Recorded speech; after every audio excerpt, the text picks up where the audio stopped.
Ya, ya empezamos esta tertulia. Bueno, buenas noches a todos los que nos siguen en la transmisión. Gracias a Periodistas de a Pie, a Tere, bueno, a todo el mundo, a Cao, que está aquí para presentar su libro Jornaleros Migrantes, Explotación Transnacional. Bueno, yo soy Ignacio de Alba, reportero en pie de página. Tengo el honor de trabajar con Cao y también he sido de alguna forma testigo de tus trabajos, Cao. Me acuerdo cuando fuiste a Los Surcos en Baja California, que te quedaste ahí en mi casa, que es tu casa siempre, y ahí me platicaste un poco tu idea de lo que ibas a realizar. Pero bueno, tenemos que dar un espacio a Tere para que nos introduzca. Gracias, Nacho. Sí, me parecía que estaba perfecto. Bueno, gracias, bienvenidas, bienvenidos a esta tercera charla, conversación entre diversas voces que nos gustaría que se extendiera a más voces, a más activistas, artistas. Pero bueno, este es un segundo acercamiento desde la red Periodistas de a Pie. Desde hace ya varios años, en 4 o 5, empezamos con este ciclo de reflexiones porque sabemos que la importancia de la palabra, de la imagen en el periodismo, en la comunicación, eh, nos convoca a pensar cómo estamos escribiendo, qué tipo de preguntas estamos formulando, cómo son las imágenes que estamos acompañando con los textos que regularmente se publican en los medios de comunicación. Y particularmente periodistas de a pie, al tener una agenda de derechos humanos, esta inquietud pues tiene que cristalizarse o tiene que concretarse a través de producciones muy concretas y de propuestas muy concretas. Desde la primera sesión que tuvimos el 12 de octubre con nuestra querida colega Diana Manso, pues reabrimos este diálogo colectivo sobre la forma en la que estamos cubriendo temas de vital importancia y sobre todo también cómo podemos nutrirnos desde la historia, desde las comunidades, desde las personas, miles de personas, millones de personas que se están movilizando en todo el continente y en el mundo para reflexionar el tema del racismo. Y bueno, por eso nos da mucho gusto continuar con esta reflexión y bueno, pues les dejamos con José Ignacio de Alba y Cao Sireni, quienes van a tener una conversación muy rica sobre el libro de Cao y sobre toda lo que implica colocar una agenda como la de los y las jornaleros migrantes, no solo en México, sino transnacionales, ¿no? Esta experiencia en Estados Unidos, esta diversidad cultural, étnica, lingüística, y cómo ha documentado este trabajo desde su mirada y desde una propuesta antirracista. Y bueno, pues sin más, comenzamos, y también por ahí están Santillán, Daniela Pastrana, nuestra querida colega, compañera, cofundadora de la red Periodistas de a Pie, de Pie de Página. Y bueno, pues les invitamos a su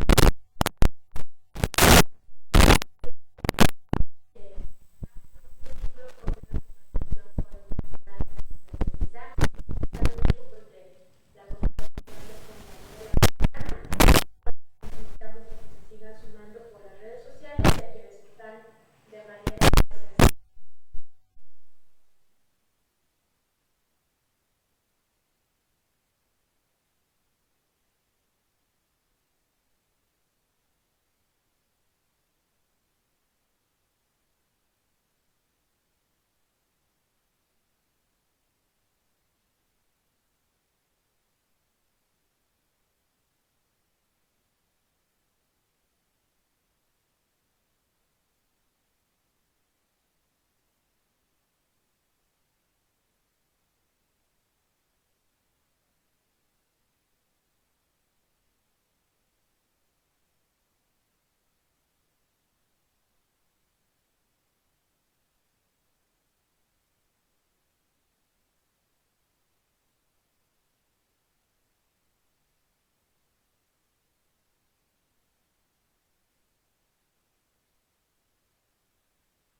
Oya nuka mikayo. Kibiyo ni nato ni kwa ni wea kubikayo ya kuya ichi basho bashi chu chata insabi bashi kayo na insabi na nyu ya nyu koyo. Te kakuni kwa vitini kwa nato dani na kishai nato hi ñani Nacho. Muchas gracias Nacho, muchas gracias a todos los que nos escuchan. A esa compañera, amiga Tere, Daniela, Claudia y su mamá que nos acompañan aquí y todos los que nos escuchen, nos ven allá en las redes sociales. Pues el día de hoy vamos a estar platicando un poco sobre qué ha pasado en la vida de no sé si es alguien irreverente, no sé qué rollo, aún no me he ubicado. Sé perfectamente bien en qué lado me ubico, pero socialmente no sé dónde estoy pisando, si soy irreverente, soy rebelde, no sé qué chingado soy, pero por ahí vamos, ¿no? Y justo la historia de la que vamos a platicar esta noche, tiene muchos pasados, ¿no? Muchas anécdotas, muchas vivencias, y que tuvo que ver precisamente una parte, creo que Cabo Sereno nace en 3 lugares distintos. La primera vez que nací fue allá en mi comunidad Ñusabi de Guanacacitlán, en el estado de Guerrero, y ahí nací. Volví a nacer en Acapulco cuando a los 15 años emigré, gracias a que mi hermana es profesora y ella estudiaba bachillerato pedagógico con el fin de poder seguir obteniendo espacio en el magisterio. Entonces ella realizaba sus estudios en Acapulco y me llevó como guardián, como el hermano que le podría acompañarla en su andar en Acapulco. Y tal vez la tercera vez que vuelvo a nacer tiene que ver con la Ciudad de México, porque llego a la Ciudad de México en 1995 y esa fecha no se me olvida. No sé, que muchos dicen que tiene malos recuerdos, pero a mí no. Fue justo un 13 de septiembre de 1995. Este viaje fue muy tortuoso porque salí de Acapulco sin dinero, llegué a la ciudad sin conocer y tenía que llegar a un punto, mi objetivo era llegar a un punto, pero desconocía.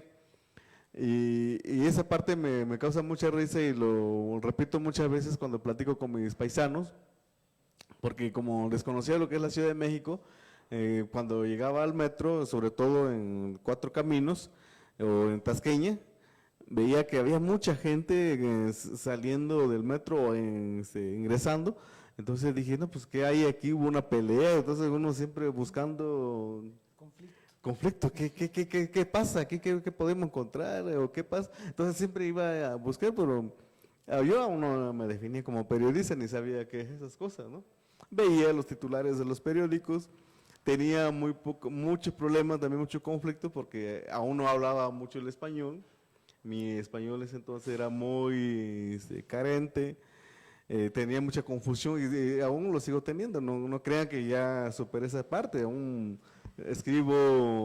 tengo confusión en mi escritura con género, con tiempo, y singulares, plural. Entonces no crean que ya lo superé, pero en ese entonces era mayor el problema, ¿no? La redacción.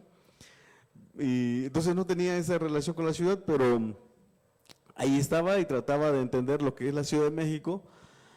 Y después de eso, pues algo me hizo saber de que teníamos que contar, entender lo que vivíamos.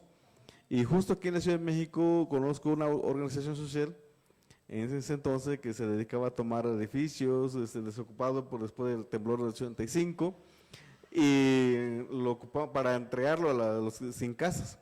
Entonces me junté con ellos porque de entrada tenía 15 días viviendo en la calle de la Ciudad de México, no tenía para comer, entonces pues, era una buena opción. Y a través de este grupo viajé a Chiapas. Conocí por primera vez a Chiapas en noviembre de 1995. estuve muy de cerca enterándome de lo que estaba pasando con el movimiento zapatista, pero yo tenía otro conflicto porque no podía estar muy de cerca porque tenía un asunto que estaba resolviendo mi personal, pero ya estaba tratando de entender lo que estaba pasando en Chiapas.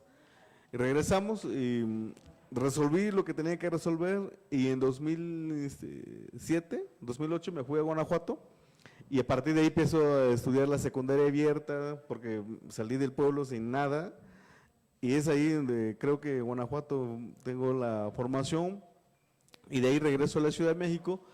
Intento entrar a Politécnico, a la UNAM en la prepa y no pude y me fui a estudiar a Acapulco la prepa, ya tenía mis 22 años, creo, 23 años.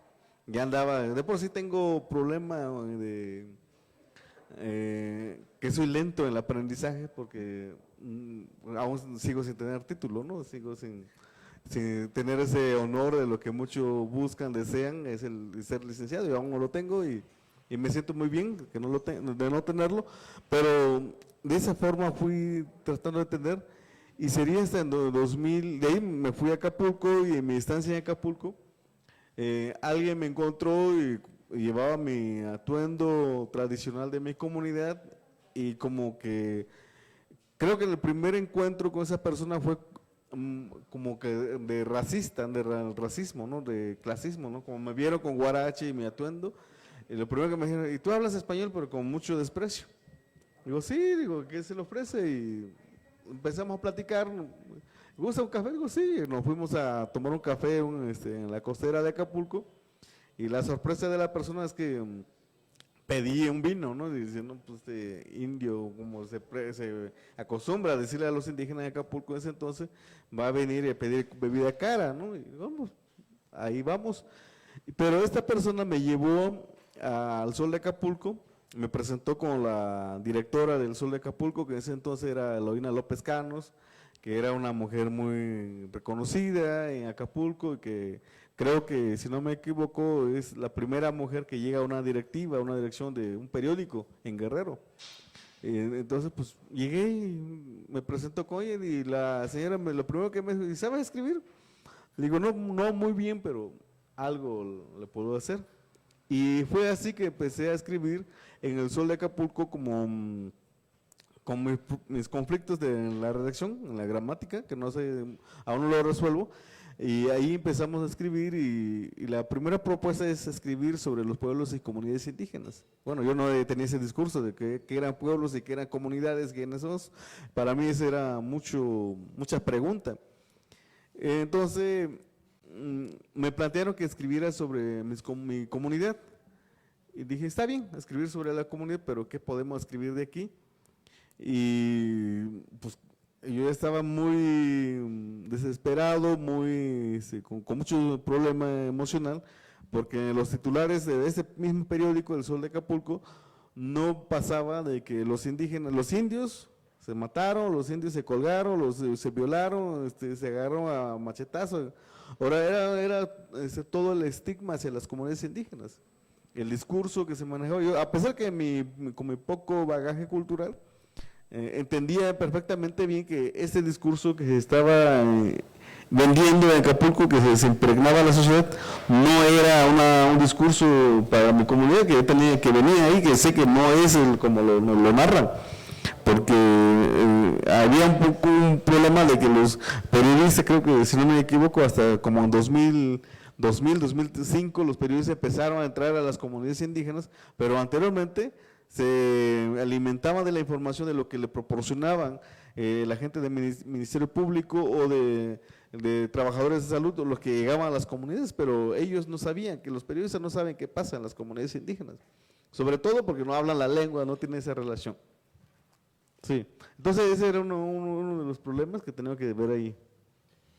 Bueno, Cau, y ahora, porque lo dices muy humildemente, casi no tengo cultura, o no me acuerdo cómo le dijiste, pues ahora nos traes este libro que justamente de alguna forma habla de tu comunidad, de tu pueblo, pero lo habla de una forma muy interesante, o sea, lo habla desde, hay que decirlo así, como tú lo dices aquí, desde un centro de explotación, desde los campos de cultivo. ¿Por qué decides contar a tu pueblo a través de de los campos de cultivo de Baja California. Es que son dos discursos que tenemos que deconstruir, o sea, deconstruir de que los pueblos indígenas son personas que solamente sirven para trabajar, y también decirle a las comunidades indígenas que los campos agrícolas, que la esclavitud que persistía hace 500 años sigue estando ahí presente y nadie lo está atendiendo. Y las propias comunidades indígenas lo reproducen porque le ha faltado organizarse un poquito más para poder combatir ese fenómeno. Y lo digo porque siempre lo he dicho que antes de ser periodista soy indígena, y antes de ser indígena Ñusabi soy hijo de campesinos, y también soy migrante, porque hasta ahora creo que desde que 2015, desde que tuve 15 años hasta ahora, aún no sé si soy de Guerrero, de Guanacastetlán, porque de repente pues no sé dónde soy ubicado, ¿no? Si, claro. Entonces soy un indígena desarraigado de mi comunidad, desarraigado en cuestiones de sedentarismo, no desarraigado en cuestiones culturales ni sistema comunitario, porque conozco perfectamente bien cómo se convive en la comunidad. Lo que sí tenemos que contar aquí es que tal vez el libro no tiene mucho que contarle a las poblaciones indígenas. Ellos conocen perfectamente bien la explotación que se vive en los campos agrícolas, los abusos, las violaciones sexuales en contra de las mujeres, el bajo salario, todo eso, ellos ya lo saben porque ellos son parte, ellos lo han vivido. Los que no conocen esta historia somos nosotros, bueno, ahora ahí me incluyo, los citadinos que estamos en la ciudad. Claro. Sí, porque estamos en la ciudad, comemos muy bien, llegamos a un restaurante y pedimos un agua de fresa, un agua de arándano, pedimos una ensalada de brócoli o una ensalada de espinaca, pero nos olvidamos, tenemos tanta hambre que llegamos y lo primero que hacemos es devorar lo que nos pone en la mesa, la ensalada de espinaca o el agua de fresa o de arándano, y lo primero que hacemos es beberlo y comerlo, pero no cuestionamos de qué forma fueron sembrados estas hortalizas, estos frutos. ¿Cuáles fueron las condiciones en que esta semilla llegó a nuestra mesa? ¿O cómo fueron las condiciones de que un jitomate, podemos comer un pedazo de jitomate en nuestra ensalada? Claro. Y te voy a interrumpir aquí porque la forma justamente, una de las cosas que son muy sui generis, que son muy revolucionarias en el libro, es la forma que está contado. O sea, tú no cuentas desde una posición de mero testigo, sino que tú vas a los campos de cultivo de Baja California y pides trabajo, ¿no? Me gustaría que nos contaras un poquito cómo te enganchas tú para trabajar en los campos de Baja California, para atestiguar, para ver desde tu propia vivencia, desde contar tu propia vivencia, lo que está pasando ahí en ese lugar invisibilizado para todos nosotros. Pues es una historia interesante porque algo bueno, mi conflicto que empezó desde que estaba en la prepa en Acapulco y que estaba en la radio en Acapulco, empecé a escribir es que siempre, todas las historias que se han escrito en México lo han escrito los blancos, sin ofender a los que nos escuchan, los blancos, los universitarios, los académicos, y ellos siempre llegan y nos escriben y nos dicen que somos violentos, nos dicen que somos flojos, o sea, nos pone todos las estigmas y los nombres que quieren ponernos, pero nadie de ellos ha sabido cómo vivimos. No hay si no me equivoco, creo que hasta en 2000 no hay una historia que haya sido escrito por los indígenas, por nosotros. Entonces, aquí más que nada es buscar, bueno, yo no tenía esa idea, ¿no? Pues de que desde qué lugar lo iba a escribir, sino lo que me interesaba es contar la historia sin que me lo cuenten. En 2015, con el movimiento de jornaleros agrícolas en San Quintín, el 17 de marzo de 2015, En San Quintín llegó el turismo periodístico, los chilangos de todo el mundo llegaron ahí y publicaron las mejores portadas en los periódicos y me empezaron a decir que había una revolución en San Quintín. Pero ningún solo de esos periodistas tuvo la decencia de platicar con los jornaleros. Platicaban con los líderes, con los dirigentes del movimiento. Y resulta que de ese movimiento había 25 personas que participaban en la mesa de negociación, pero había una mujer. Pero la voz de esa mujer no estaba en los medios, porque los que acaparaban el espacio eran los líderes, los hombres que estaban ahí. Entonces, yo me encontraba en Guerrero y estábamos nosotros viviendo una crisis muy difícil, muy complicado, porque recién nos habían desaparecido a nuestros 43 compañeros de Ayotzinapa en Iguala el 26 de septiembre de 2014. Entonces nosotros estábamos muy dolidos, muy preocupados por lo que estaba pasando.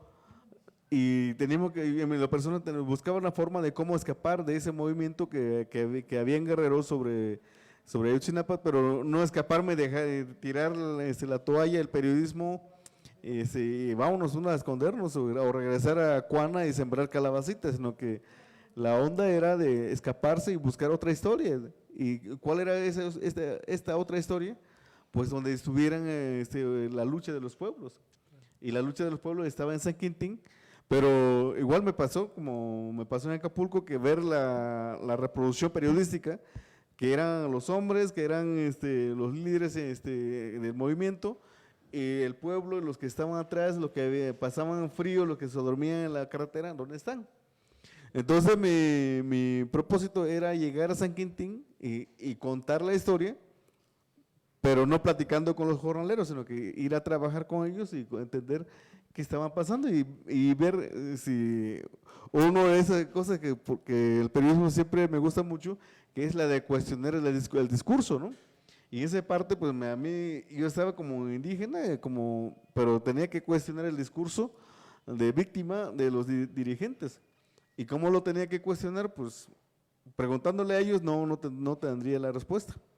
Preguntando a los jornaleros tampoco lo tendría. Entonces la forma de cuestionarlo es trabajar con ellos y entrar como jornalero claro, para ver si es cierto que un bote de pepino, de tomate pesa, ¿no? Y si con 60 pesos me va a alcanzar para una semana, para un día a vivir en San Quintín. Entonces esa era la pregunta que me estaba haciendo, ¿no? Sí, nada más para contarles a las personas que nos acompañan, aquí voy a leer nada más un pequeño párrafo para que se den una idea de lo que pasa en Baja California. Quizás no lo sepan, pero hay campos de cultivos enormes, ¿no? Y aquí Cao lo relata, dice, en San Quintín, un grupo de 10 agroempresarios explotan a más de 60,000 jornaleros que viven en condiciones paupérrimas. Los patrones poseen 280 kilómetros del valle. Estos agroindustriales conforman el poderoso Consejo Agrícola de Baja California. Y, oye, Cao, ¿desde cuándo existe esta migración que tú recuerdes, que tú tengas registrado, de pueblos, de regiones muy pobres de Guerrero hacia el norte, ¿no? Hacia Sinaloa, hacia Baja California? Que yo recuerde, nací allá en Guerrero, donde nací, no había tanta migración. Y de hecho, aquella persona que osaba ir a Acapulco, eso sería como en los 70, era la persona sumamente sabia, era el sabiondo del pueblo y de hecho la comunidad iba a consultarlo, a preguntarle qué encontró allá donde fue y qué había y qué trajo. Y como siempre la historia que se repite, ¿no? Y la persona llegaba y con dulces, ¿no? Pues que vende eso y era parte de la convivencia, era lo que se sabía de la migración en mi comunidad.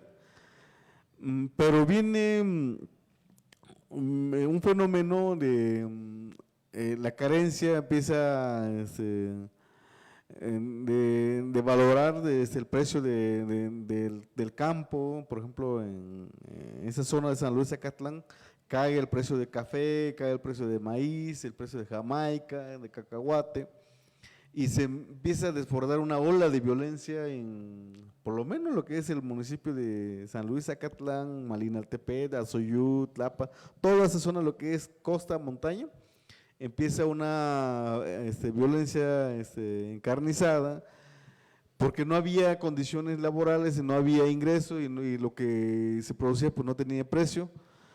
Y entonces pues cuando la gente se empieza a organizarse, pues se logran calmar la violencia, pero viene otro problema mayor, que era la falta de trabajo. O sea que sí, ya logramos que no haya más violencia, porque ya creamos la policía comunitaria, pero la gente, ¿a dónde se va? ¿A dónde van a trabajar? Y empieza un fenómeno de migración, por lo menos yo en este caso voy a citar lo que viví de mi comunidad, que se van a Sinaloa, y se van de Sinaloa, pues empieza esa ruta Pacífico de Sinaloa, Sonora, Jalisco, San Quintín, y de ahí brincaban a los Estados Unidos.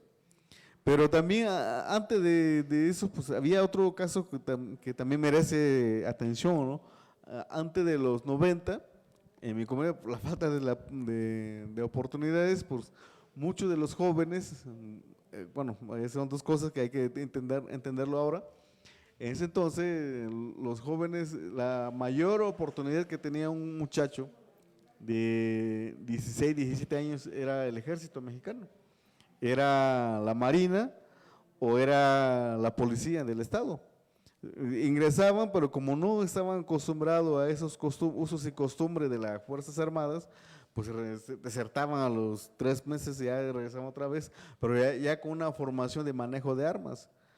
Y eso para nuestra comunidad fue muy letal, porque como sabían manejo de armas y se metían en conflictos, pues ahora se volvieron como el grupo paramilitar que había dentro de la comunidad.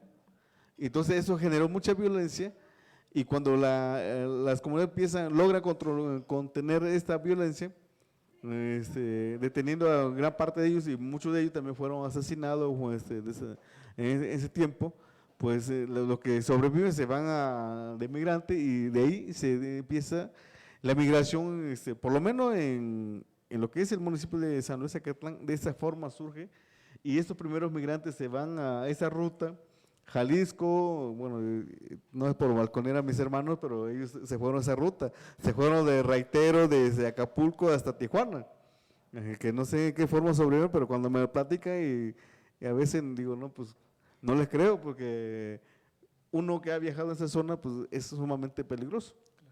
Llegan a esa zona, pero hay otras comunidades que se van con toda la familia, porque no había nada que hacer. Esto es hasta los 93.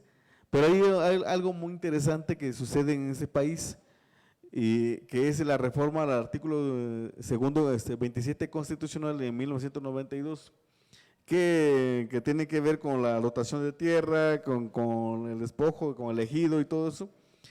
Y viene el cambio de gobierno en el 94, y luego viene la crisis en el 95, y la gente pues no tiene que comer, no tiene nada, y pues lo que tiene que hacer es emigrar, y se van con toda su familia.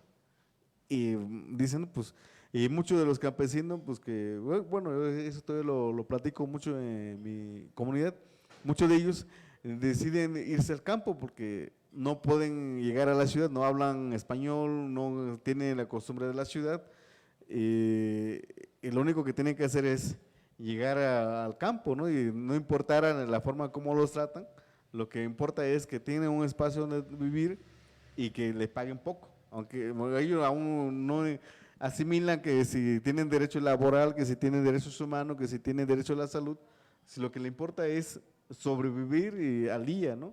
Y es así como empieza la gran migración en ese país, con la caída del precio del maíz y el abandono del campo mexicano. Que finalmente eso es increíble. O sea, al final la gente con la que tú te encuentras son campesinos, pero gente que ha sido despojada de sus tierras, que ahora va a trabajar a las tierras de otros, ¿no? Así, mira, no tanto que esta gente haya sido despojada de su tierra, sino que no había condiciones.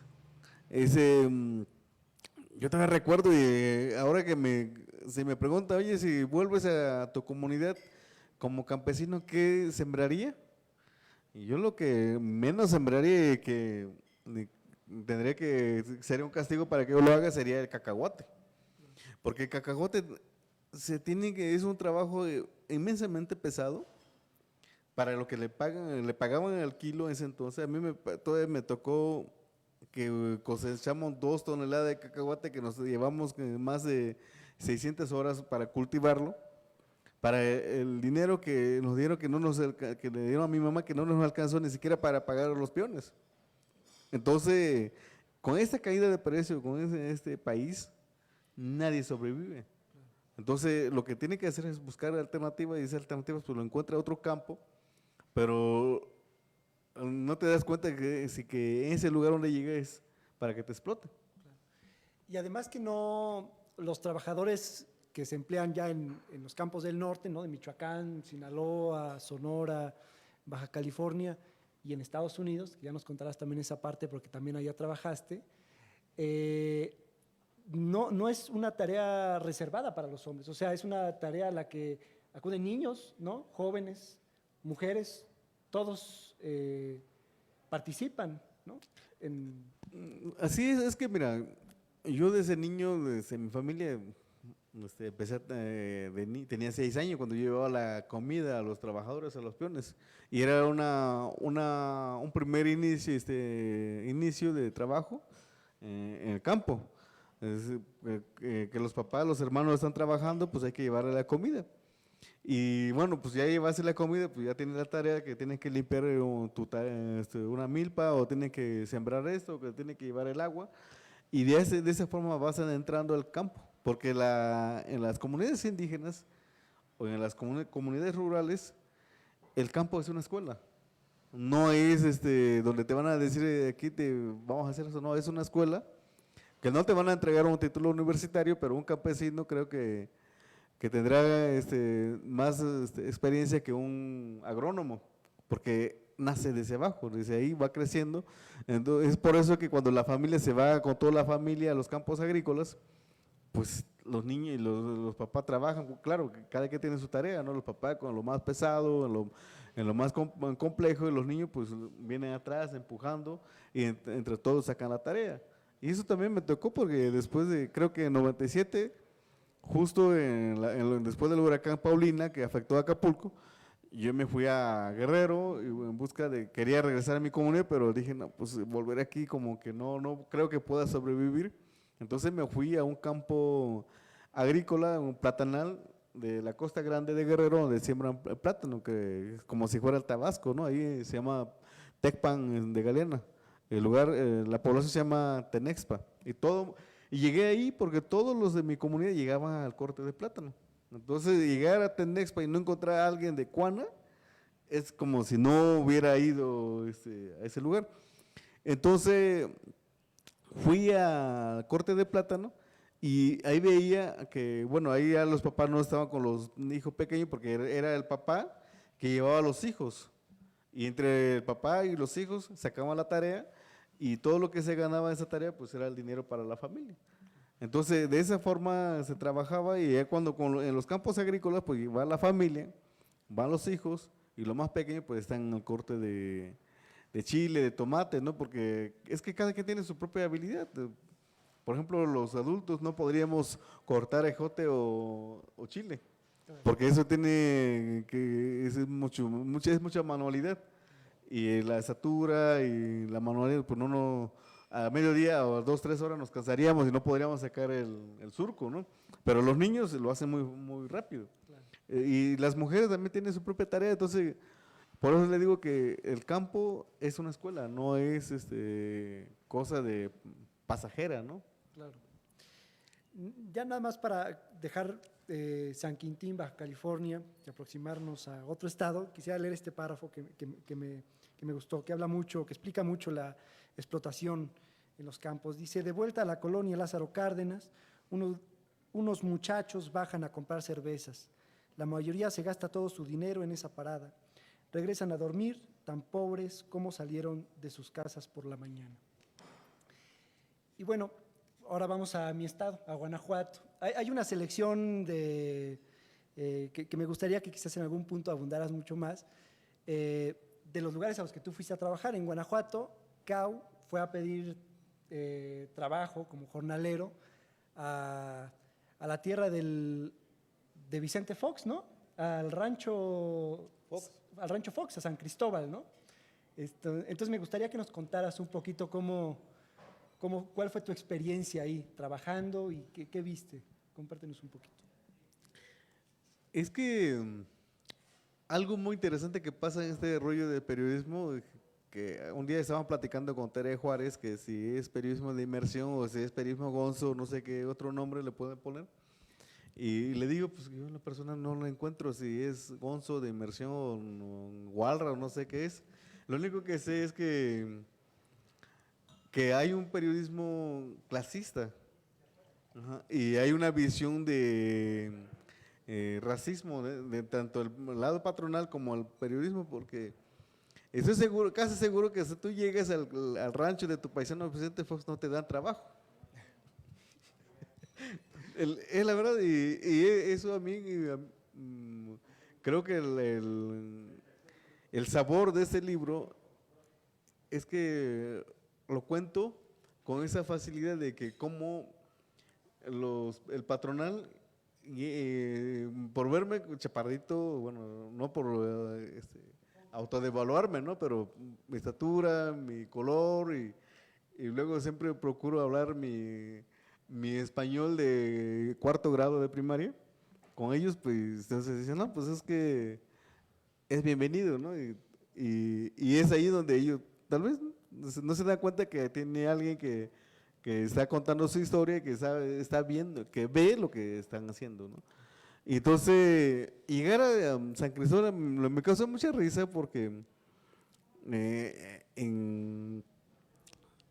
llegué una semana antes de empezar a trabajar, empecé a recorrer todos los ranchos, a Rancho creo que le di como 10 vueltas todos los días, iba a caminar y me metía en los surcos y veía dónde estaba el canal y todo eso, para poder más o menos algún día, digo, pues es que se dan cuenta de que yo soy infiltrado, un espía aquí, pues tenga dónde correr y pueda escaparme de aquí.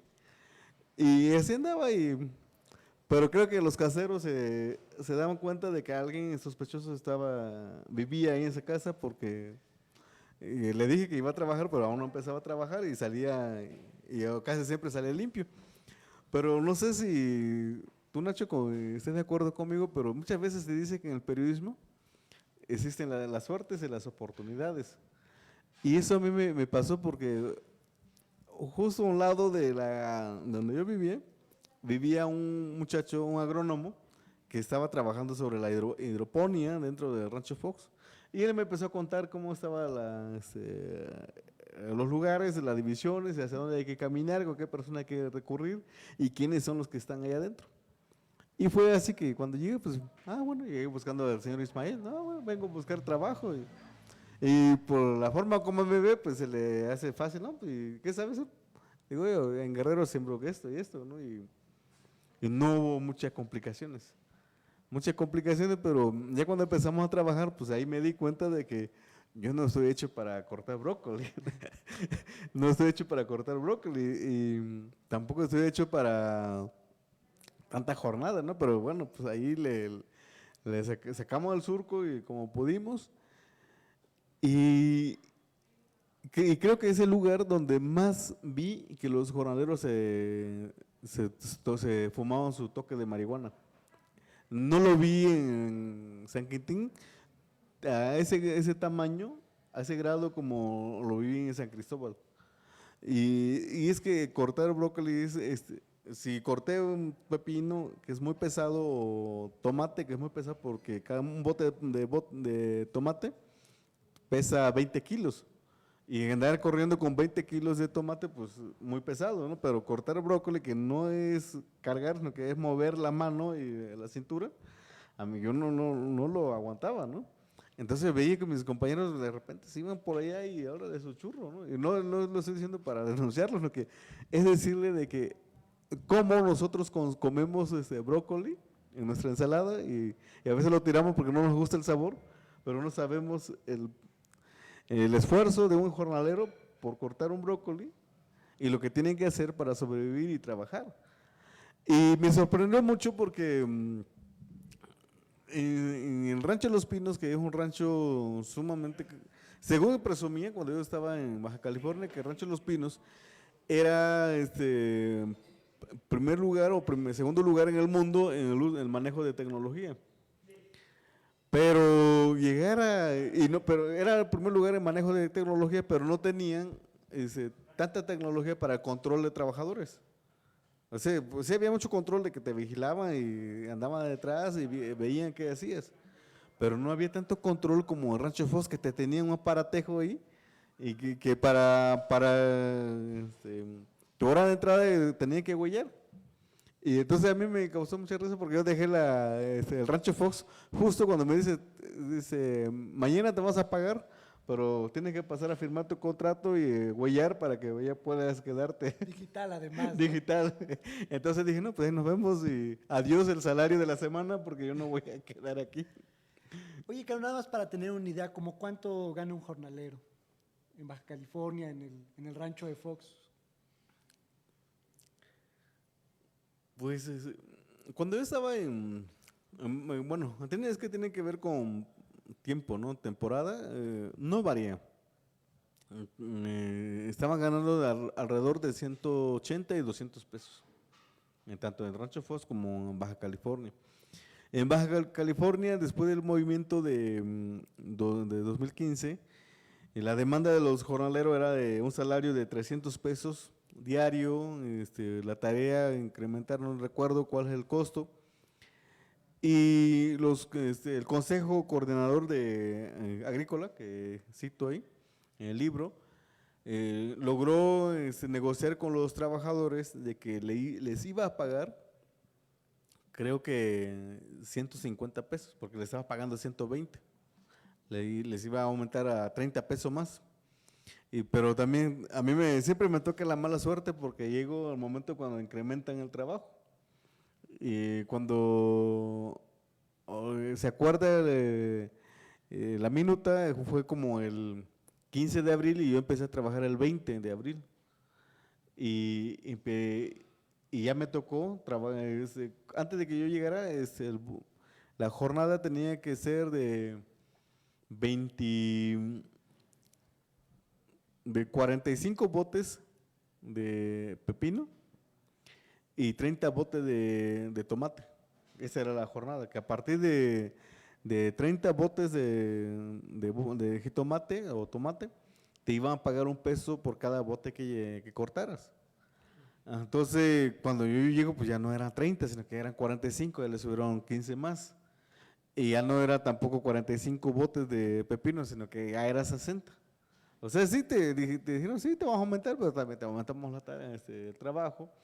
Creo que la tarea era de 3 surcos por 150, pero con el incremento, dice, te vamos a pagar 200 la tarea, pero ya no van a ser 3 surcos, van a ser 6.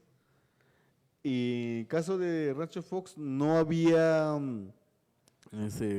movimiento, porque si hay un lugar donde no hay movimiento de trabajadores agrícolas es Michoacán, Guanajuato, Jalisco, Sinaloa.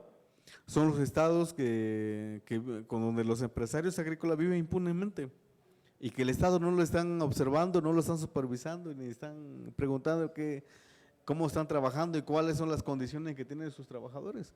Porque recuerda ahí que en Rancho Fox tú salías y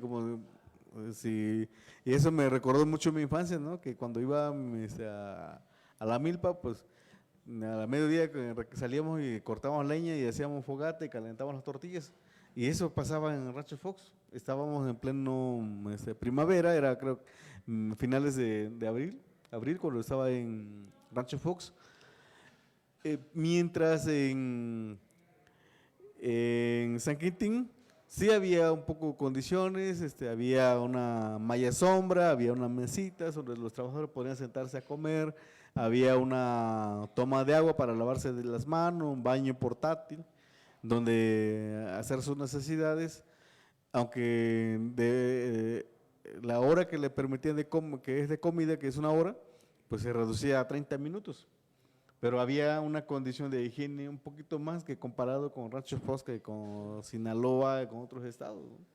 Además, en el Rancho Fox es muy paradójico, ¿no? Tú lo cuentas como el Centro Fox, para aquellos que no lo conocen, es un museo dedicado al propio Vicente Fox, ¿no? Así enorme, con instalaciones, con auditorio, biblioteca, computadoras, al lugar que ha visitado hasta Elton John, ¿no? Creo que pagaron para que fuera Elton John, han ido exmandatarios de Estados Unidos, ha habido un chorro de gente.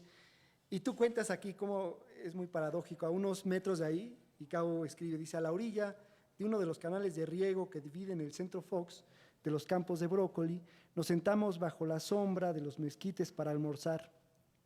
Los jornaleros sacan de sus mochilas deshilachadas las tortillas y el guiso. Un par de mujeres juntan leña para hacer una fogata donde calentar sus alimentos. Paradójico. Sí, paradójico, es una vergüenza este país. Sí. No, este país, estos saqueadores, ¿no? No tengo nada en contra del extranjerismo porque he sido extranjero en otro país, pero la forma como actúan estas personas, como los hermanos Rodríguez en Baja California, Los Pinos, como Vicente Fox, es verdaderamente vergonzoso. Sí, actúan como, pues como compinches, ¿no? Relatas en el libro también como a este súper rancho en Baja California que se llama Los Pinos, cómo llega Calderón, ¿no? A una fiesta en avión privado, a la pista privada del rancho para celebrar con los hermanos Rodríguez.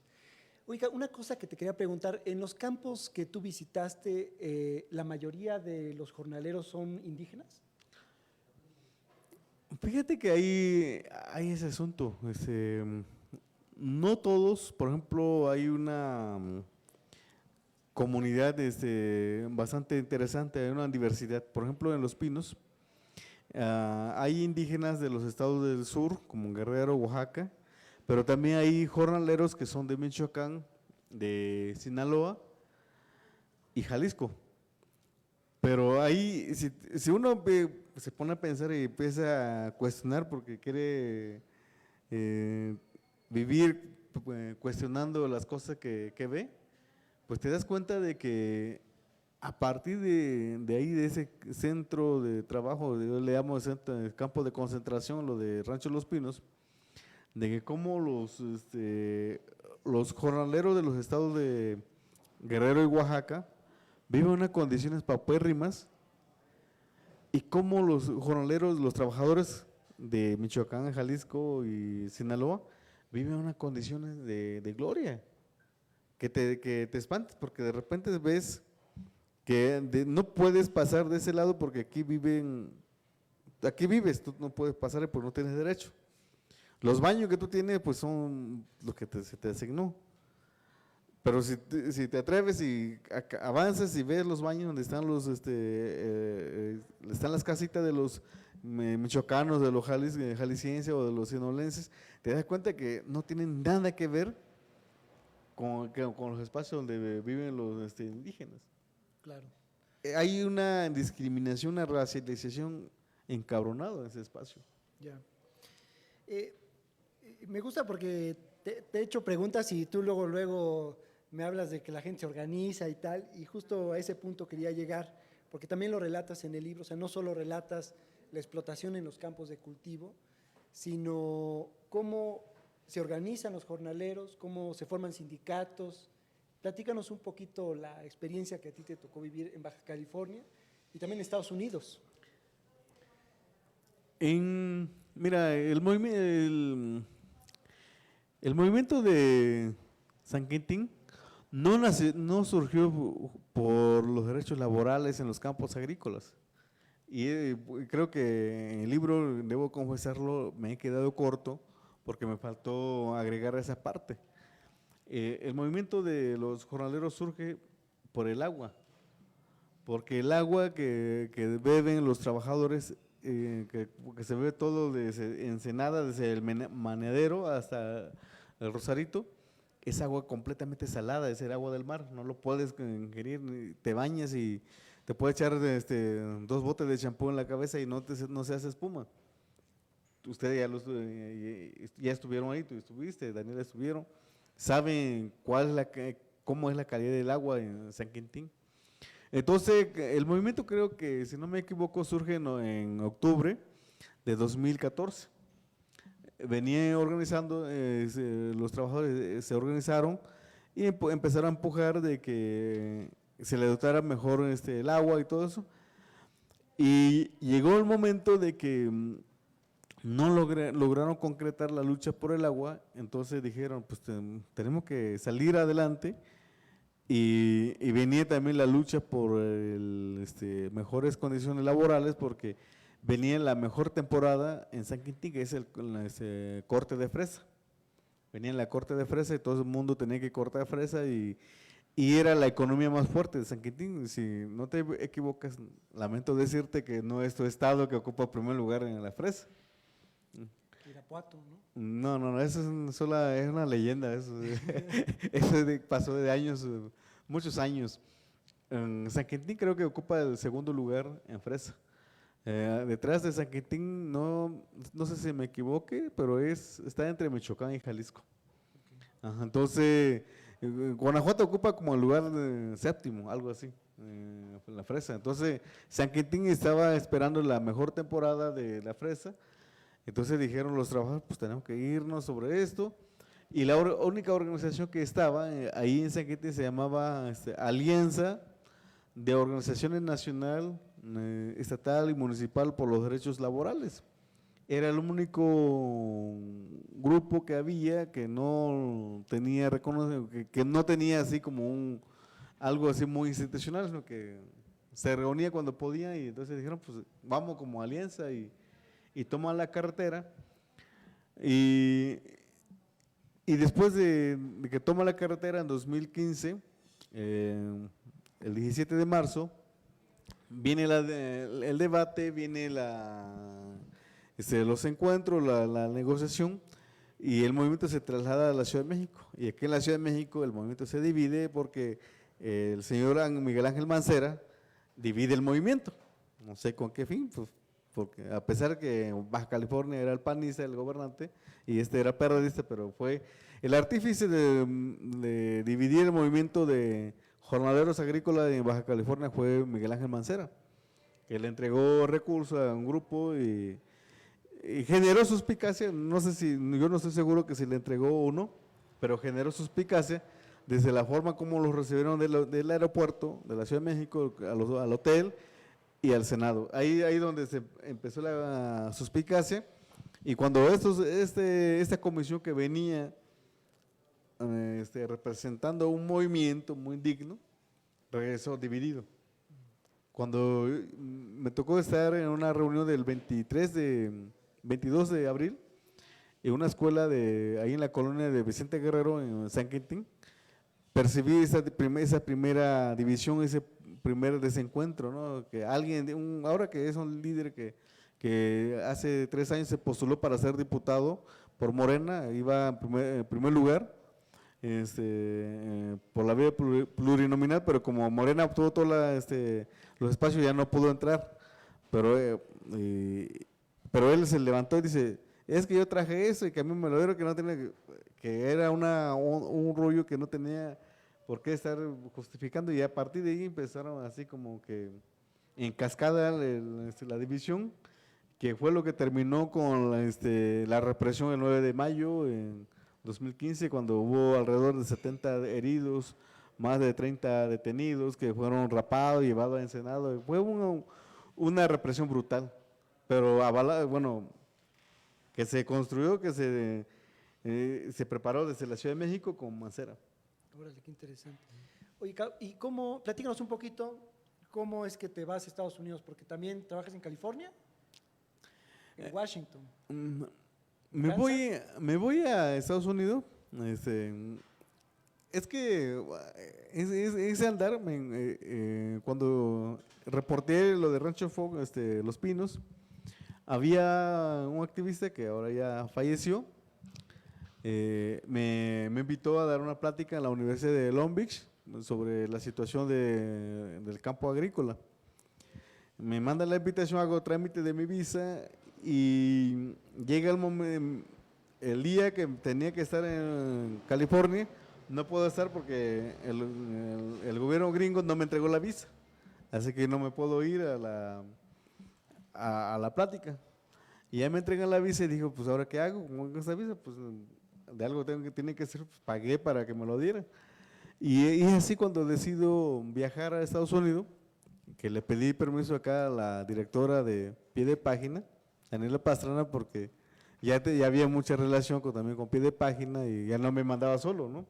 Entonces, y también tenía que ver con cuestiones económicas y así decido ir a Estados Unidos, pero creo que el plan nada más era llegar a Los Ángeles y regresar.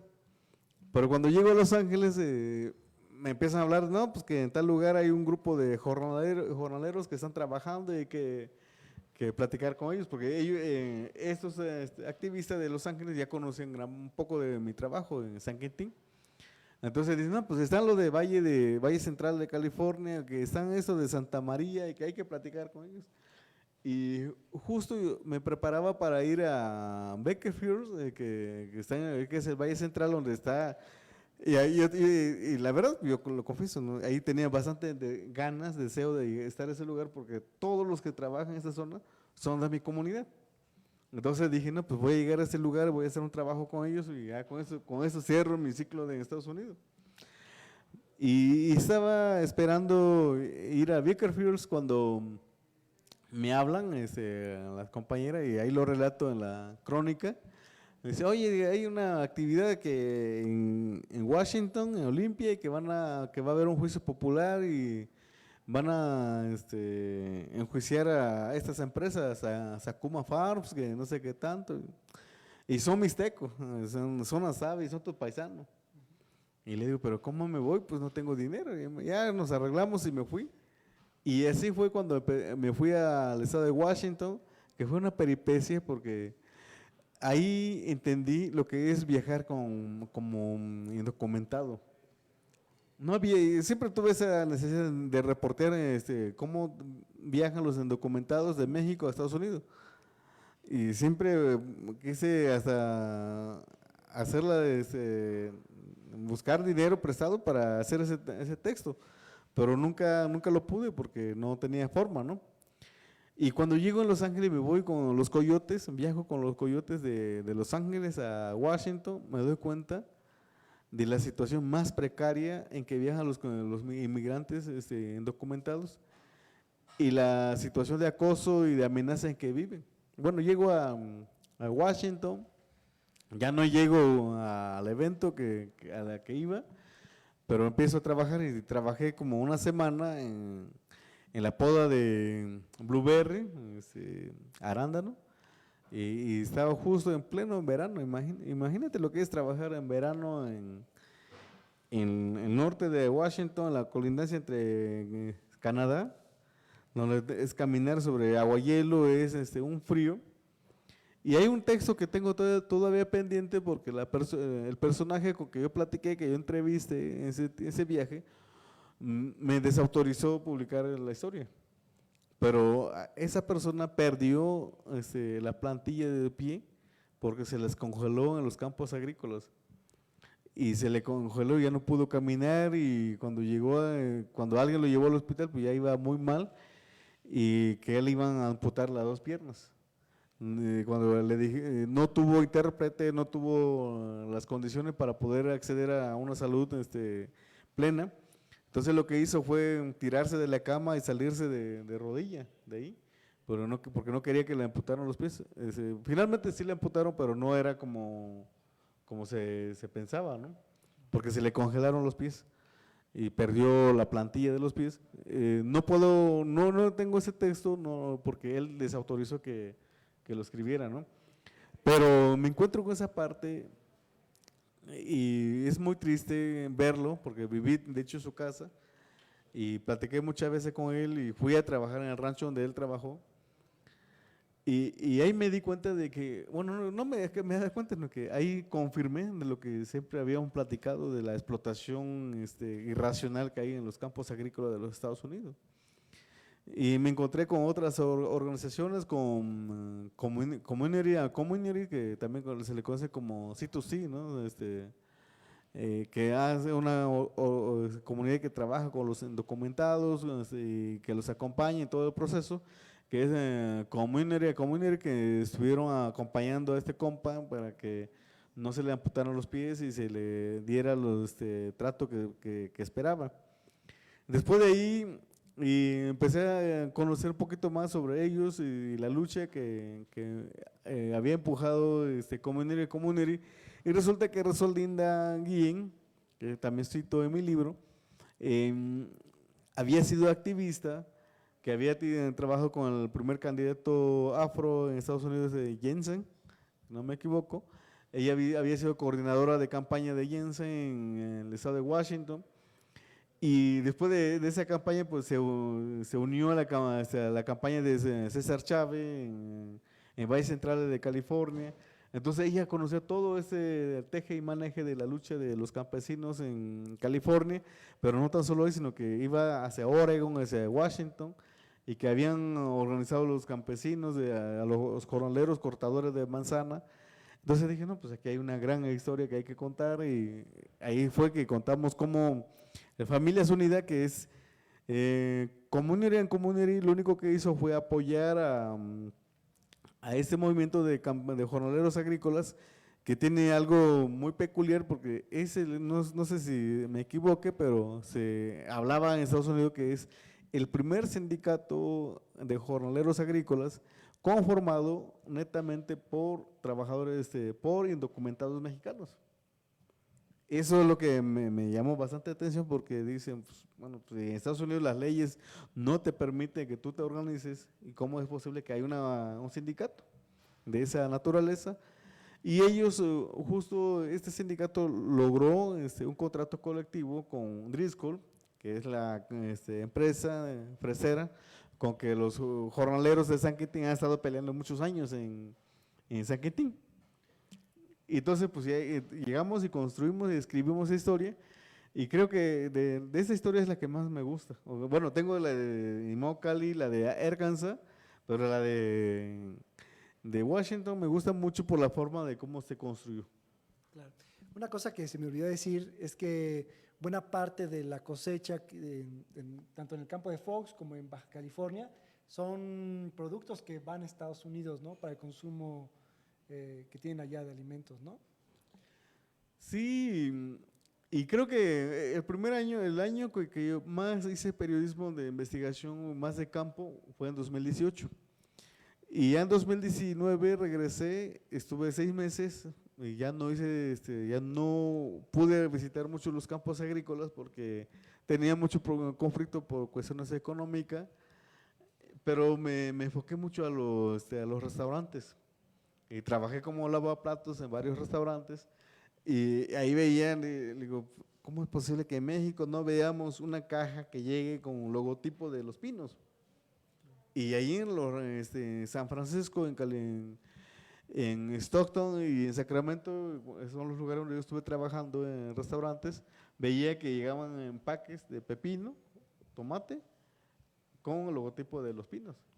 Y que era ahí, bueno, si uno tuviera que meterse de activista y organizar a los universitarios para reclamar los derechos, sería ir con las universidades de Oakland, con la Universidad de San Francisco, de Los Ángeles, para decirle de la forma como explotan en México, y decirle de que a los restauranteros que no compren ese tipo de producto. Claro. Oiga, por ahora, este es tu primer libro, Jornaleros Migrantes, Explotación Transnacional. Quizás estaría bien que nos contaras dónde la gente lo puede comprar y eso. A ver, pues dinos de una vez. Pues el libro que acabamos de platicar con Claudia, que es de aquí de Tierra Adentro, lo puede encontrar aquí. Después acá le dirán el precio, el costo, pero aquí estará un primer lugar, y también lo van a poder encontrar en la librería de la jornada, creo que a partir del 1 de noviembre. Okay. Ya lo pueden encontrar en la librería de la jornada y aquí en Tierra Adentro. O sea, llegan aquí a Tierra Adentro, se piden una buena pizza, se compran el libro de un buen café, una buena pizza, un buen mezcal, un buen tlacoyo. Exacto. también varios de tus trabajos se han publicado en pie de página. Y me gustaría preguntarte que este libro es sobre jornaleros y te gustaría hacer otro sobre algún otro tipo de trabajo así tan específico, ¿o no? Me gustaría escribir sobre las mujeres, porque en este movimiento en que estuve, en San Quintín, me encontré con mujeres muy interesantes, muy valiosas, como Lucila, que es la única mujer que estuvo en la mesa de diálogo del movimiento de 2015.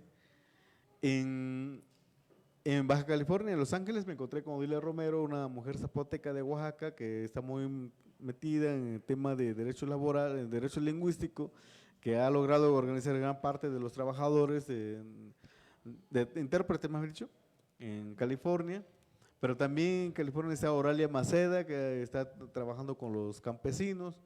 En el estado de Washington está Rosalinda, es una historia impresionante que aún no puedo asimilar cuando reproduzco la entrevista que tengo con ella. Está Maru Mora, que es una chilanga de aquí de Jardín de Balbuena, ahí nació y ahora es activista, es una de las mujeres más reconocidas en Estados Unidos, que es defensora de los inmigrantes. En Arkansas me encontré con Magali, es una jalisciense que ha estado, ella es actriz, pero dejó la actriz que podría darle mucho dinero para meterse en el tema de construcción de organizaciones en apoyo de los migrantes. En Mocali está Julia de la Cruz, una paisana de Guerrero, que ha trabajado muy de lleno sobre el tema de derechos laborales. En Mocali, ella le tocó caminar con los jornaleros desde Mocali hasta Nueva York para lograr para lograr de que Walmart, McDonald's, Wendy y otras cadenas de comida rápida se sentaran a negociar sobre el código de conducta. Entonces a mí ese tema me interesa bastante porque este país no está construido por los hombres, está construido por las mujeres también. Claro. Y tenemos que voltear, y no voltear, sino que tenemos que también escribir esa parte, ¿no? Claro. Bueno, a mí me gustaría preguntarte, Cao, ¿qué nos recomiendas? Normalmente cuando uno que vive en la ciudad dice, bueno, voy a cubrir pueblos indígenas, uno comete el error quizás de ir a un pueblo indígena, ¿no? Y no hacer lo que tú haces, quizás ir a un campo agrícola. ¿Tú qué nos recomiendas? ¿Dónde podemos buscar historias sin caer, pues no sé, en los mismos sitios que siempre contamos, sin estigmatizar, sin llevar prejuicios, sin llevar de antemano pues, ideas ya precompuestas? ¿Qué nos podrías recomendar tú? Yo creo que lo primero que tendríamos que hacer es despojarnos de nuestro prejuicio, despojarnos completamente, pero si llegamos a una comunidad, lo primero que tendríamos que hacer es no buscar a los líderes de la comunidad, porque si buscamos a dirigente comunitario, solamente nos van a contar su propia narrativa. Y eso también es lo que yo no quise encontrar en San Quintín, porque en San Quintín yo conozco todos los 25 personajes que estuvieron en el movimiento de 2015, y en el libro creo que aparece como 3, que no es una entrevista, sino que es una cita de oída que tengo ahí. Pero yo nunca los entrevisté, porque no me interesaba conocer su narrativa, me interesaba conocer la narrativa de la gente. La gente común, estar con ellos.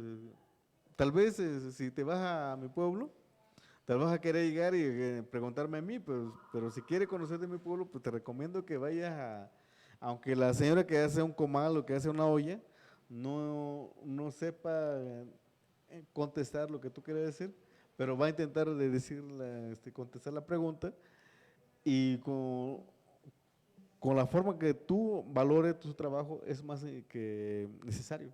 Claro. Sí, porque aquí el periodismo, lo que cometemos todos los periodistas es eso, buscar personajes. Y ese discurso es lo que no, creo que ha dañado mucho, ¿no?, el periodismo, porque siempre, cuando leo otros periódicos, lo único que veo que dijo fulano de tal, que el líder de la bancada del Senado, y qué dijo el diputado, y qué dijo el senador, o que otro, ¿no?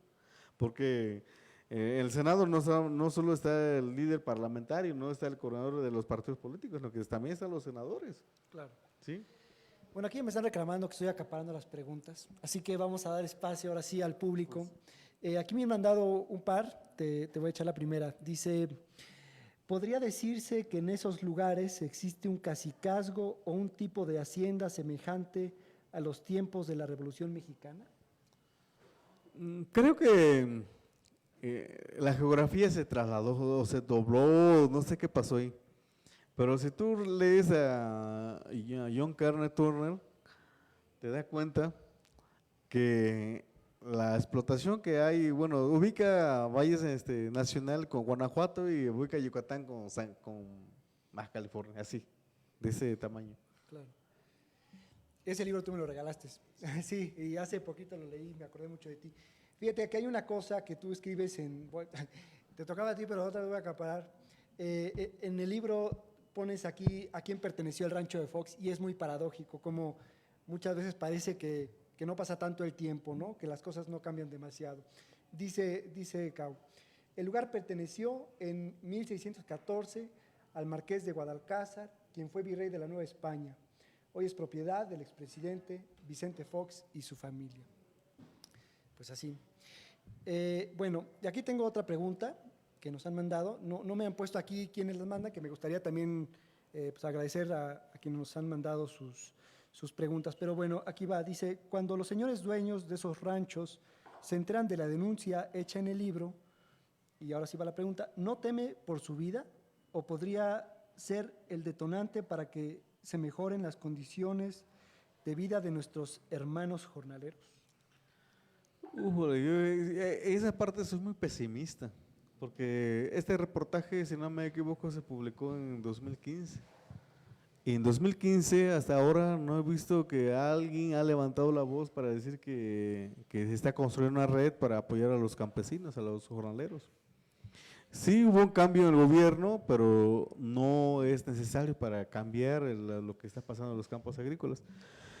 Y con respecto a mi vida, pues nunca le he prestado atención porque cuando tuve 33 años, le dije a mi mamá, María Pío Quinto, que ya estaba listo para morir y que ya en cualquier rato podía estar muerto. Haciendo un poco referencia a aquel carpintero de Galilea que murió a los 33 años, ¿no? Entonces, pues uno sabe muy bien en qué se mete, en qué está trabajando, y sabe a lo que se atiende, ¿no? Y en este caso, pues si tenemos que construir una historia, no porque queramos vernos como héroes, como los redentores de esta nación, sino que sabemos que todo el trabajo que hacemos tiene un peligro y tiene consecuencias. Pero si nos mantenemos con este miedo, con este temor de no salir y no decir nada, pues entonces ¿cómo chingamos vamos a cambiar estas cosas? Claro. Bueno, pedirles a la gente también que está conectada a través de Facebook que nos pueden mandar sus preguntas, más comentarios. Aquí tenemos un comentario de Leonor Ríos Tarín que nos dice, los indígenas son los pueblos originarios, los que poblaron primero que nadie a México, ¿no? Bueno, también me gustaría preguntarte, porque esta plática, esta charla, pues se da en el marco de una serie de pláticas que tenemos sobre, son webinarios, ¿no? Y se llama Descolonizar la palabra o cómo hacer periodismo antirracista. Y aquí hay un tema que me gustaría que tú nos explicaras. Aquí nos piden que digamos cómo posicionar agendas antirracistas desde el periodismo. Está compleja, ¿verdad? Sí, está complejo porque ni yo mismo lo he podido posicionar y tal vez porque me quedé con ese trauma porque cuando era reportero en el sur hubo un tiempo de que me entró lo indígena, lo indigenista y lo nativo, ¿no? Y lo digo de esa forma porque los periódicos o los medios de comunicación siempre hacen periodismo indigenista, no no lo hacen con esa idea de que con lo que vamos a escribir vamos a ayudar a que estas cosas cambien, lo que lo hacen porque quieren folclorizar o quieren victimizar. Y ese es uno de los problemas que siempre encontramos. Entonces, cuando yo era Reportero del Sur, me topé con eso, ¿no? Con ese rechazo de la redacción. Me dijeron, es que tú no eres reportero indígena, tú eres reportero del sur y tienen que, bueno, pues sí, comprendo. Pero si no hay una educación, creo que tenemos que reeducarnos. Creo que tenemos que ir con la policía comunitaria, que mañana cumple 15 años allá en San Luis Acatlán. Todos tendríamos que ir con ellos a reeducarnos para cambiar nuestra mentalidad. Porque no debería haber un periodismo indígena, no debería de haber un periodismo mestizo, blanco, negro, no. Debería de haber un periodismo donde todas las voces se oigan, se escuchen y se respeten. Y creo que es una eslogan de Asociación Internacional de Radio Comunitaria, que dicen que todas las voces se oigan, se respeten y se hablen, que todas las lenguas se hablen. Y ese es el problema que estamos viviendo en este país, en cualquier rincón del mundo. Claro. ¿Sí? Oiga, a mí me da mucha curiosidad saber, porque finalmente en los surcos, en los campos de cultivo, en México, en Estados Unidos, pues convives con un chorro de gente, ¿no? Y me gustaría saber un poco cuál es tu relación después de que dejas los campos, ¿no? Aquí hay un párrafo que a mí me gustó mucho, dice, la última vez que vi a Juan fue en Baja California, fue mi último día en los surcos. Me ayudó a acabar de recoger pepinos y ese día gané 120 pesos. Ahí dejé el nombre falso con el que fui contratado durante ese viaje. También ahí se quedó Juan Jiménez a levantar frutas y verduras de exportación para pagar renta, comida y pasajes. ¿Qué relación tuviste después con Juan? Pues con Juan seguimos platicando porque no es Juan, hay que decirlo, que tiene otro nombre, que siempre he tratado de que el periodismo no está muy permitido que hagamos eso de usar cambiar nombre de las personas, pero cuando se trata de proteger a personajes, a nuestro personaje, pues hay que hacerlo, ¿no? Hay que decirlo. En este caso, Juan es de mi comunidad, es un joven. De hecho, cuando viajamos por segunda vez a San Quintín, era jornalero cuando lo encontré en San Quintín y se vino a Guerrero para estudiar, pero la Universidad Autónoma de Guerrero, que de prestigio no tiene nada, sin embargo, pedía que sus alumnos tuvieran 8 como mínimo para acceder a una ficha de ingreso. Y Juan no tenía ese puntaje para acceder a una ficha. No pudo acceder a la ficha, quería estudiar agronomía en Iguala y no pudo. Entonces se tuvo que regresar a San Quintín, porque era el único lugar donde él podía trabajar, porque en su comunidad era un joven sin tierra, ya no era ejidatario, sus abuelos ya son ejidatarios, pero para 5 hectáreas pues no le alcanza para 3 hijos y para 10 nietos, ¿no? Entonces que él ya no tenía tierra y regresó a San Quintín, ahora ya es papá, sigo platicando con él. Ya es papá de segundo niño. Cuando lo dejé la última, cuando me ayudó a levantar los pepinos, era soltero. Pero así, en los campos agrícolas no es que haya trabajado con nombres falsos, sino que construí una identidad distinta que me permitiera ingresar. Por ejemplo, en el Rancho de Los Pinos, y ahí van a encontrar la ficha, pues trabajé como Santiago Rivera.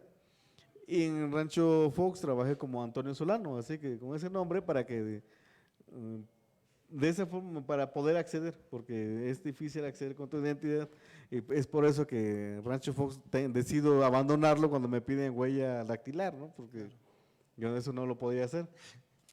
Oye, pues a través de las redes sociales nos llegan un montón de felicitaciones. Enrique García Mesa dice un abrazo muy grande, lleno de cariño y agradecimiento a Causilino Pio Quinto. Ya estoy leyendo su libro y está muy, muy interesante.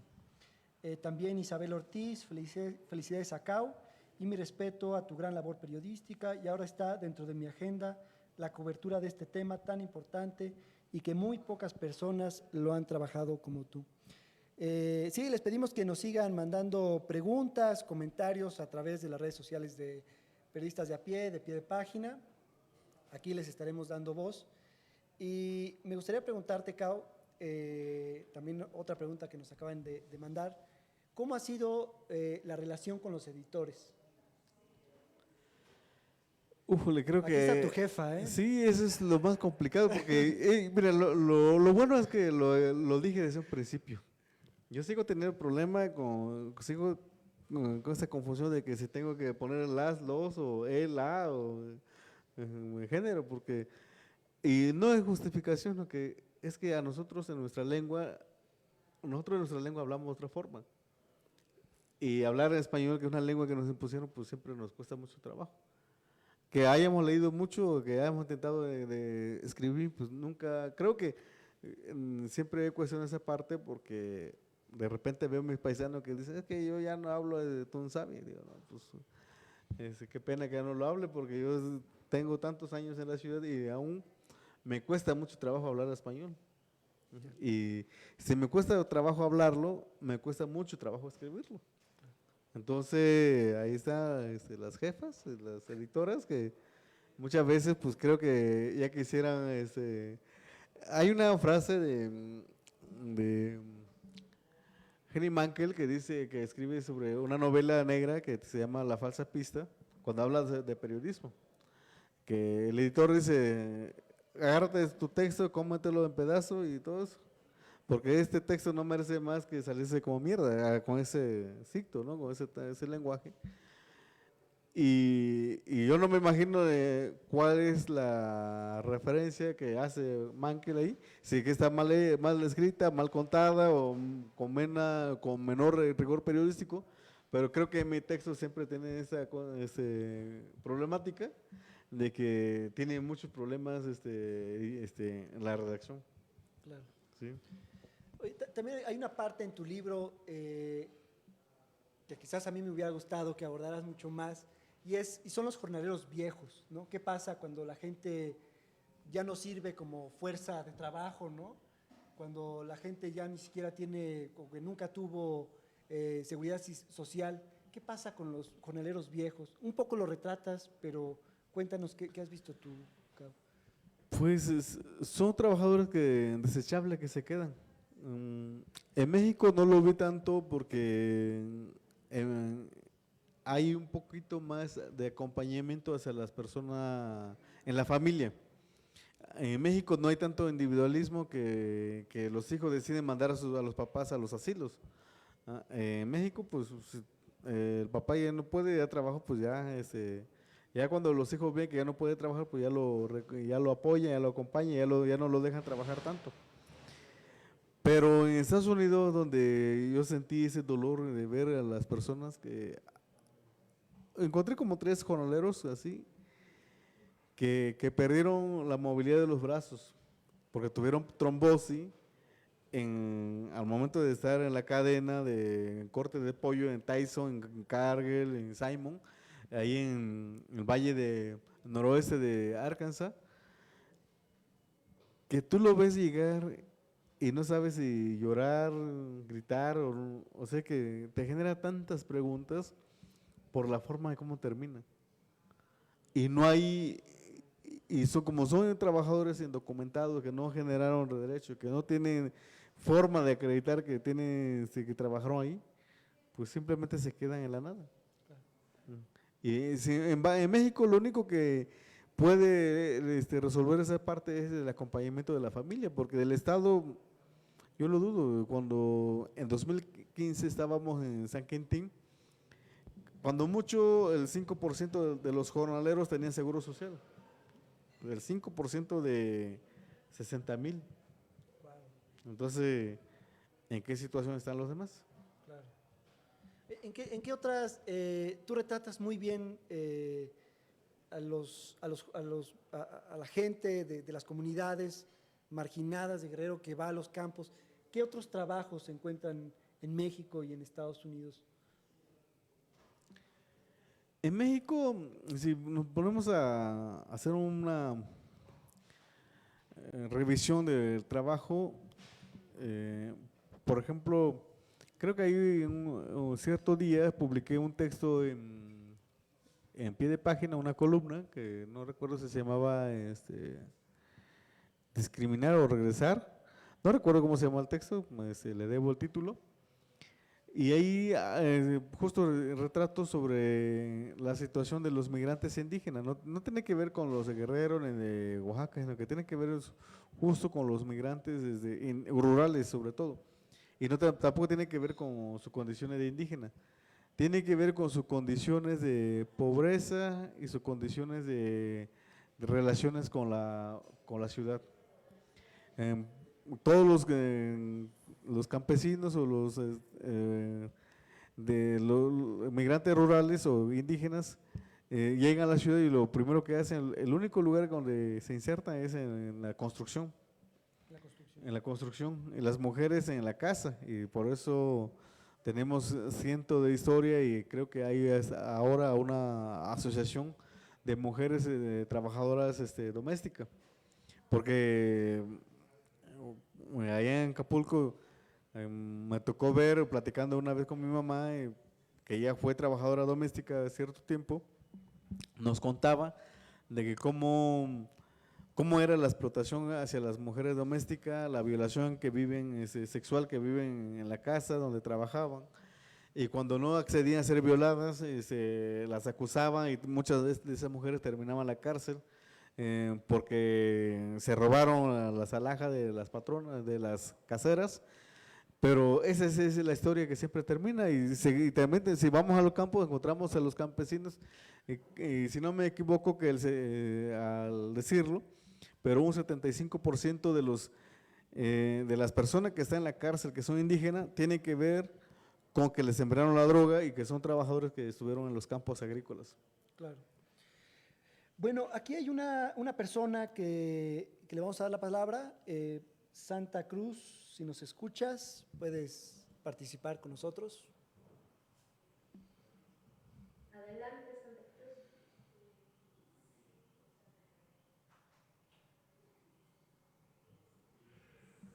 Buenas noches, ¿sí me escuchan? Perfecto.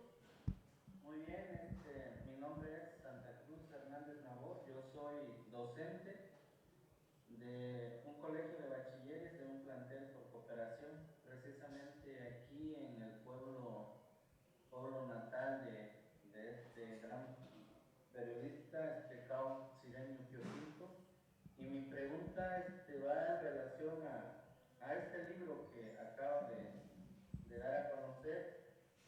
La pregunta es, ¿dar a conocer este libro permitirá a nuestros hermanos indígenas de la Costa Chica y de otros estados ya no acudir a esos campos agrícolas? Y la otra pregunta es, yo apenas he estado siguiendo esta información. Pie de página es un periódico o es una plataforma en la red social nada más, o qué es pie de página. Gracias por darme esta cobertura. Buenas noches.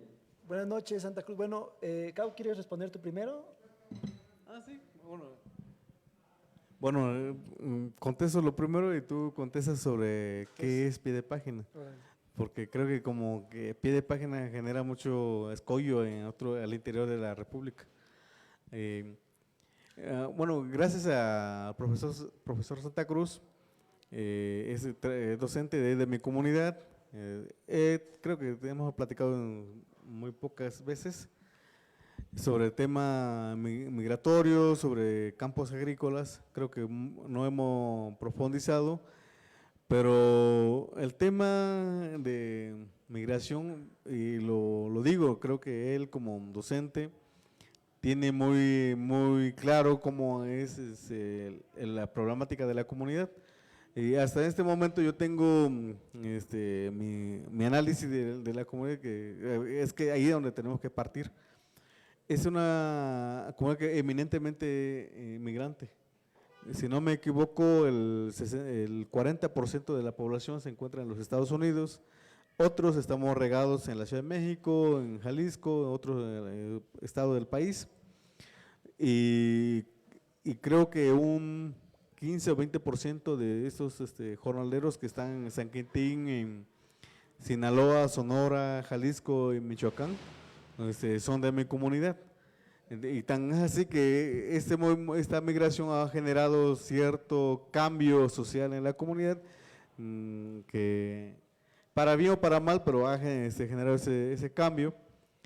Entonces, creo que ahí tendríamos que empezar a trabajar con los jóvenes en las escuelas, empezar a generar conciencia, porque hasta hace 3 años, cuando yo platico con los chavos egresados del colegio de bachiller donde trabaja el profesor, y le pregunto, ¿qué aspiras en tu vida? Y la respuesta es Estados Unidos. Y es la respuesta inmediata, y a veces le planteo, oye, pero hay esas escuelas y hay que estudiar.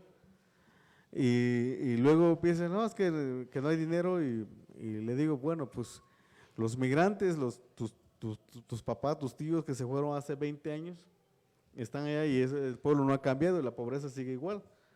Y hace 3 años, David Espino, un compañero reportero de Trinchera en Guerrero, publicó un texto para el Universal, hizo un estudio donde el Banco de México dice que en esta comunidad ingresa alrededor de 30 millones de dólares, bueno, algo así, no sé si no, me equivoco de la cantidad, pero en un rango sumamente elevado comparado con la región. Y si regresamos a la comunidad, vemos que la pobreza sigue estando en la misma situación, y las autoridades locales, estatales y federal ni siquiera han hecho nada por cambiar la imagen del colegio de bachilleres, ni siquiera la escuela no puede incrementar el número de matrícula, porque los jóvenes siguen insistiendo de que su vida no está en el pueblo, sino que está en los campos agrícolas o están en Estados Unidos. Y también gran parte de eso, pues los jóvenes están en Michoacán, los más de 15, 16 años, porque es donde pueden trabajar. Entonces sí hay un problema, un conflicto de que no estamos tratando de entender. Yo como periodista, para mí es muy fácil cuestionar esa escuela, cuestionar la comunidad, pero tampoco estoy haciendo nada, porque tampoco no hemos empezado a trabajar una propuesta, generar una propuesta en la comunidad de cómo hacer de que los jóvenes tengan una otra perspectiva a futuro, y que no solo sea Estados Unidos, y también en las instituciones educativas también abran becas. Con la beca de Benito Juárez no es suficiente para retener a los jóvenes, hay que generar otras condiciones, porque en estos años tengo un compañero becado aquí en la Ciudad de México, y de repente veo que le hace falta más atención, que tiene que ver justamente cómo generar ese empleo. No podemos obligar a nadie que se quede en la comunidad, pero tampoco le puedes decir que se quede en la comunidad si no está generando condiciones. En las comunidades indígenas no encontramos centros recreativos, no encontramos casas de cultura, no encontramos escuela de arte de oficio, no encontramos parcela familiar, huerto familiar, no encontramos nada. Entonces, ¿qué le das? Y no hay ni agua. Y si no tienen agua, no tienen tierra, no tienen escuela, entonces, pues, ¿qué le queda? ¿Cómo los retienes? Entonces sí tenemos que empezar a trabajar, y que el trabajo tiene que empezar desde la escuela, y me gustaría que con el profesor Santa Cruz podíamos empezar a planear un trabajo piloto allá en Cuanacastitlán, que es mi comunidad, para ver de qué forma podemos darle la vuelta a la migración, porque cada vez que voy a mi pueblo veo más señores de tercera edad que jóvenes. Bueno, pues ya estamos llegando al final de esta conversación. Muchas gracias, Cau. Y bueno, para responder, bueno, pues Pie de Página es un medio independiente que surgió hace algunos años, donde tenemos un abordaje de temas absolutamente diferente, con un tipo de narración que no verán en otros medios, todos tan buenos como Cau, así lo voy a decir. Y nada más me gustaría, para cerrar, pedirle a Cau que nos comparta sus redes sociales, también decirles que nos sigan en Pie de Página, también invitarlos a Tierra Adentro, se come de maravilla, y agradecerles porque siempre tienen sus puertas abiertas para nosotros. Y pues sería todo. Twitstar. Bueno, pues muchas gracias por todo esto. Pues estamos ahí en Twitter como @causerenio, así junto. Ahí tengo la dicha de ser rebelde, que tengo ahí como mi logo con la bandera comunista, porque siempre así me definí como rojillo. Y creo que ese es el peor miedo que tengo de que algún día me vuelva azul o verde, o morado, o no, o guinda, ¿no? Ese sería el peor desastre de mi vida. Pero ahí está, con ese logo, encuentran @caoserenio con Partido Comunista, ahí estamos. En Facebook estoy como Caoserenio Pío Quinto, y muy fácil, tengo muchos que me llegan las solicitudes en Facebook, es muy fácil. En Instagram también estoy como Causerenio, no sé, que no tengo mucho conflicto en eso, en las redes. Pero bueno, ahí está la plática y muchas gracias para la red de periodistas de a pie, que es los que organizan este encuentro, esta plática para decolonizar la palabra, porque no sé si lo podemos decolonizar Nos enredamos más. o los enredamos más, porque siempre así pasa, cuando queremos arreglar algo siempre perdemos una pieza, se nos tira un tornillo y terminamos mal, pero bueno, pues ojalá que hayamos logrado el propósito. Y el segundo propósito, pues que vengan a comer en Tierra Adentro. Además van a encontrar el libro, está aquí, van a comer delicioso, unos tlacoyos, un cafecito. Y me presumió Claudia que muy próximo van a vender tamales de chipile, entonces que hay que venir a comer aquí. Los invito. Y de paso, pues está el libro, ¿no? Sí, bueno, pues sí, decir que verdaderamente hagan un esfuerzo por venir a Tierra Adentro, por conseguir el libro. Realmente es una escuela de periodismo, es algo que no encontrarán en otros lados ni en otros periodistas. Sigan a pie de página, a periodistas de a pie, y le paso la palabra a mi querida Tere. Gracias, Cau, gracias, Nacho. Bueno, nosotros queremos dar también las gracias a Tierra Adentro por su generosidad, por ser parte de estos proyectos culturales que, además de tener una excelente oferta de comida mexicana, también han fungido como un espacio de encuentro para los proyectos periodísticos, culturales, los proyectos de resistencias, y que también están abiertos a todo público. Gracias infinitas siempre. Y pues al equipo, a Fernando Santillán, a Ignacio Rosas Landa, a Nacho de Alba, a Emilia Bautista, que están organizando toda la parte de la producción, siempre atentas y atentos a los contenidos, a cómo salimos al aire en estos espacios.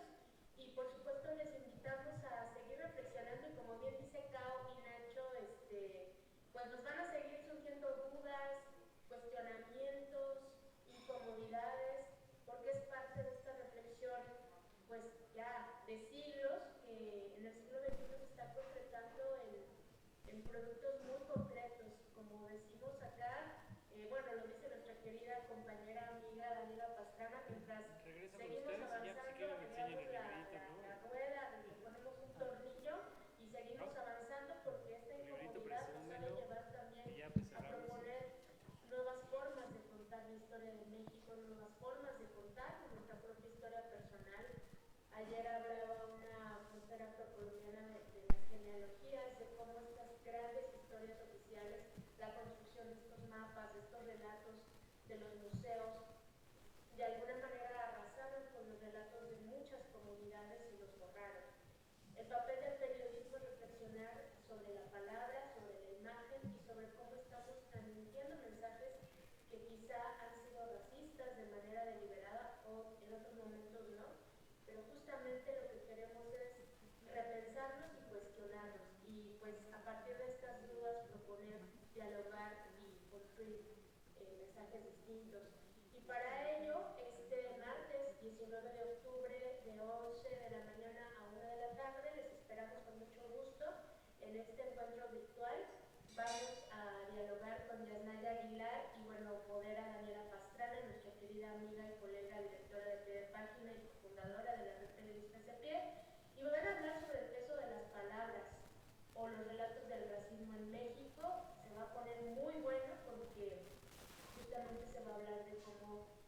de cómo esta idea del mestizaje ha fundado gran parte de nuestra historia contemporánea y cómo ha borrado otros relatos, pero también cómo muchos colectivos, comunidades y pueblos están dando mucha sabiduría y también relatos diversos sobre lo que son y cómo se han construido y la responsabilidad colectiva del periodismo para transmitir mensajes distintos. Muchísimas gracias a todas, a todos y les esperamos el siguiente martes. Abrazos. Hasta luego.